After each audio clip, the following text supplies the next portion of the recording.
खारिज कर दी। वजीर दाखिला राना सनाउल्लाह खुली धमकियों पर उतर आए। कहते हैं इमरान खान को अदालत में पेश होना पड़ेगा। अगर तो वो पेश हो गए तो ठीक, वरना दूसरा तरीका अपनाया जा सकता है।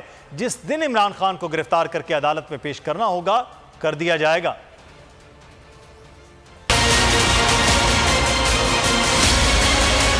हम बिल्कुल इसको गिरफ्तार करने का कोई शौक नहीं रखते, लेकिन अदालत में इसे पेश होना पड़ेगा। ये आए जाए अदालत में पेश हो, अपने इल्ज़ामात का जवाब दे।